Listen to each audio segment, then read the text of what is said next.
He's the co-host of Fantasy Focus Football Podcast, ESPN NFL Insider, and ESPN's NFL free agency coverage continues all this week with Field Yates and company, including a daily SportsCenter special hosted by Field. And that's today and tomorrow at 3 Eastern on ESPN, leading into NFL Live. And Field joins us now. Field, thanks for joining us. Let's recap yesterday. A lot of times we like to look at the shiny objects, quarterbacks, big names. Who won yesterday? First of all, it's great to be on, Dan. It's also great that you'd ask me about something that doesn't involve Lamar Jackson or Aaron Rodgers, which has occupied about 97% of my brain space over the past, not just 24 hours, but really the entire, certainly going back to last week, maybe even before that, much of the offseason. Free agency is definitely one of those exercises in which how things look at the outset can vary from how they look a year or two or three from right now. So if 3 years from now, the people or the teams that I mentioned have all been cut or turned out to be busts, I apologize in advance, but it's kind of what you sign up for when you discuss free agency. But I think yesterday, if we're looking at some of the big winners, I think that the Bears collectively got a lot better on defense and on offense as well. And this sort of stands to reason. They entered with the most cap space in the NFL, coming off of a 3-win season that included 10 losses to finish up the year. If you factor in not just the draft picks, but also DJ Moore and the trade down from pick number 1, this team is an obvious make a leap candidate for next year. So the Bears strike me as a winner. And then the 49ers are a team that I did not anticipate making a big splash in free agency, but they made arguably the biggest splash of the day with Javon Hargrave. And you might be thinking to yourself, they were the best defense in the NFL. Do they really need another defensive lineman? It might be a bit superfluous, but I suppose doubling down on your great strength can hopefully take you a step further than where you were this past year. They've got major question marks at quarterback, but I don't know how you're supposed to gain chunk yardage against the 49ers because that defensive line is loaded and it's matched by an awesome linebacker group and a very good secondary team. Yeah, I'm with you. I thought that was the biggest signing so far, that I didn't know that they were in the market for that, and you get him, and I thought he was an underrated beast for the Eagles there. And that's sometimes you look at these signings and you go, oh, okay, I'll file that away. And then you realize to make it a great team, you have to have a team. And when you get these guys and you go, wow, or that unit, and they're able to afford these guys because you're not paying anything with your quarterbacks right now. So that's right. Yeah. And one of the most interesting competitions already for the quarterback spot, though, right? With the addition of Sam Darnold and then the uncertainty surrounding Brock Purdy's availability at the beginning of the year. He's just recently had surgery on that elbow that was obviously injured in the NFC Championship game. If he can't even throw until it sounds like best case scenario is sometime during training camp, is it reasonable to expect him to be a week 1 starter? I don't know the answer to that. I think you throw Trey Lance into the mix, who, they moved at one point 3 picks to get all the way up to number 3 to take Trey Lance. But if you go all the way back to his college experience, which playing at North Dakota State, they had their entire season except for 1 game canceled during the initial COVID year. We're talking about a guy that, for all intents and purposes, has played like 4 games in about 1,000 days. Yeah. We're talking about 4 real games of football, not even preseason action. So the 49ers defensively, that sets the floor for them. But I think ultimately what will determine whether they can get back to where they were last year and win a Super Bowl is whether any of those quarterbacks can be good enough and healthy enough for the full season. Explain the logic with the Raiders that you move on from Derek Carr and you bring in Jimmy G. It's funny how much familiarity matters in life, right? And it permeates other industries for sure, but we see it all over the place in the NFL. And I'll use other examples to make the same point that I'll make about the Raiders, which is yesterday, the Falcons are one of the bigger spending teams in free agency. This is not the entire list, but amongst the players they added were David Onyemata, a defensive tackle from the New Orleans Saints, and Caden Ellis, a linebacker from the New Orleans Saints. Turns out the Falcons general manager, Terry Fontenot, came from New Orleans. Same with their defensive coordinator, Ryan Nielsen, who was hired like 6 weeks ago.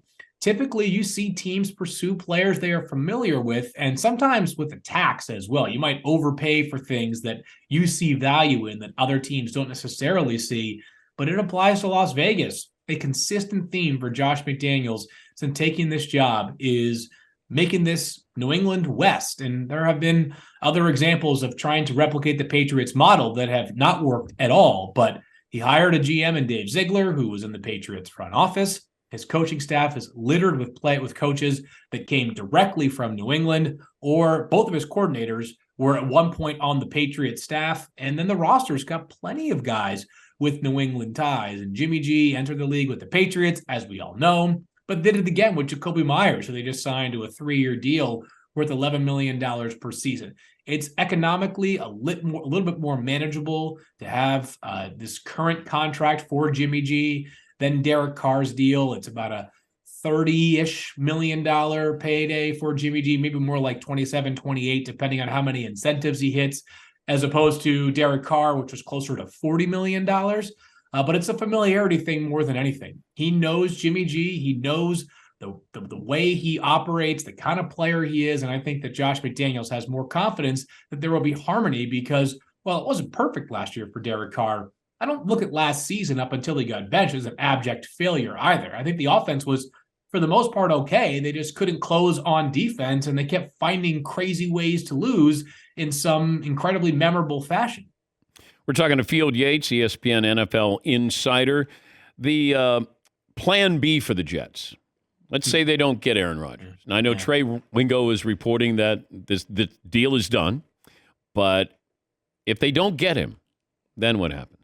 It's probably one of the questions that I've been asked, both solicited and unsolicited over the past 24 hours the most is, people around the NFL are wondering, and if Aaron doesn't go to New York, what exactly happens? And to be clear, and I'm trying to not do any shows this week that are taped because 5 minutes from right now, whatever I say could change with Aaron Rodgers. Yeah. But as of right now, it certainly seems like Aaron Rodgers is headed for the Jets.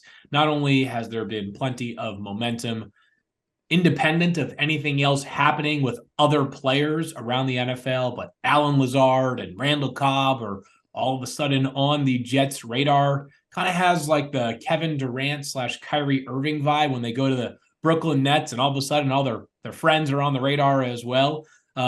But if Aaron Rodgers opts for retirement or something else, and I don't really think something else isn't playing for the Packers is on the table, then I think the Jets are going to find themselves in a heap of trouble. I think people will assume they would try to make a push for Lamar Jackson. I will remind everybody that if you're going to try to sign Lamar Jackson, you have to construct a contract that Baltimore won't match, which is very hard to do. But that's what makes me wonder, and I've suggested this, whether it could come to fruition. But if I'm Daniel Snyder and I'm on my way out, and I want to give a middle finger to the other owners, I bring in Lamar Jackson, and I give him a 5-year, $240 million guaranteed contract, get my $7 billion from Jeff Bezos, and I say, see ya, I'll be in the south of France.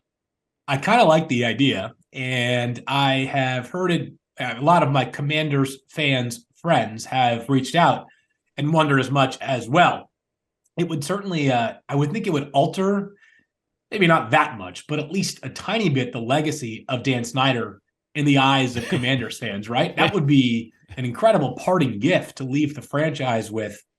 I think the Commanders are probably going to run into the same restrictions that we discussed with the Jets, though, is that it will be very difficult for them to agree to a contract with Lamar Jackson that the Ravens would be de-incentivized to match. And I know that this is minutia and kind of... Well, the Ravens won't match that. The Ravens aren't going to match that. Well, the nerdum, the nerdy part of this is that if Lamar Jackson signs an offer sheet with somebody else, which, again, that's a big if, but if he were, the Ravens would have 5 full business days to match or not match that deal. And they would take their entire time, the entire window to decide on that, which would hold up the other team's order of operations. They would no longer, like that money would be counting against their salary cap, even if the Ravens were to not match the deal. So as much as it's tantalizing for a team that would love to add a unanimous MVP and one of the great running quarterbacks ever in the league, I do think that the the details and the semantics that go into it make it a bit more difficult of a business transaction than fans would like for it to be. Okay, but when Joe Burrow comes up and Justin Herbert comes up, I got to believe if I'm their agent, I'm starting at Deshaun Watson's number. It's going to be the really fascinating one because you're right. If those players are stacking their credentials up to Deshaun Watson's credentials, then I think they would probably say, especially in the case of Joe Burrow, who has led his team to the playoffs, twice, including the Super Bowl once, that I think they're probably going to say, if you're Joe Burrow and his representation, why don't we deserve exactly what Deshaun Watson got and more? Sure. Whether you agree with this or not, I do believe that the Bengals counter would be, that's fine, but just a couple of years ago, I guess 3 off seasons ago now, Patrick Mahomes, who had already won a Super Bowl, did not get a fully guaranteed contract. 2 years ago, Josh Allen, who is at least in the same breadth, if not, the same tier as Joe Burrow, maybe above Justin Herbert, signed a deal for $43 million per year that had like $100 million guaranteed. Mm-hmm. So I think that what's clear is players and representation are going to use the Deshaun Watson deal as the baseline. Teams are going to continue to push back with the rest of the quarterback market, not including Deshaun Watson. If you ran the Carolina Panthers, who are you taking? If I ran the Carolina Panthers, it'd be Bryce Young. I say as of right now, and we're about 6 weeks away from the draft. And you have to be very careful taking anything that is said or whispered with much more than a grain of salt.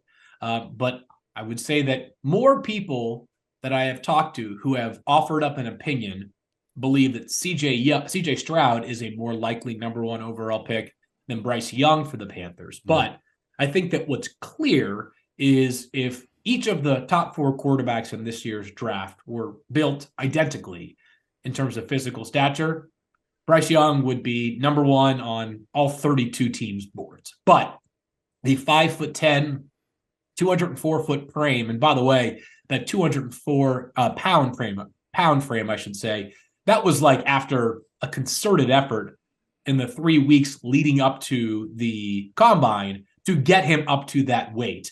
That's the concern. That is what people are losing sleep over right now if they are doing the evaluation of Bryce Young. And I've heard everybody that follows college football tell me it didn't impact him at Alabama. That's correct. He also played behind a 5-star offensive line at basically every position. And Aaron Donald doesn't play in the SEC, right? And Chris Jones doesn't, or at least does not now play in the SEC. He did during his college days. And if you're 100 pounds or 125 pounds lighter than a defensive tackle and he comes bearing down on you, I get it. Not like any quarterback is exactly the size of Chris Jones, but Josh Allen might be 50 pounds heavier than Bryce Young, right? It's just a different level of body armor that these quarterbacks who are built at a much more sort of Greek god-like stature possess than Bryce Young. But I think CJ Stroud maybe has a higher floor because of in some ways, not always, but in some ways has a higher floor, or at least less risk, I should say, because there's just not the same fear about a potential hit that could leave him in a whole bunch of pain and potentially banged up just because of his size. Good to talk to you, Field. I know you're a busy guy. Have fun later today. Thanks for having me on. I appreciate it. It's Field Yates, ESPN NFL Insider. Their free agency coverage continues all week. SportsCenter hits, and today and tomorrow at 3 Eastern, leading into NFL Live.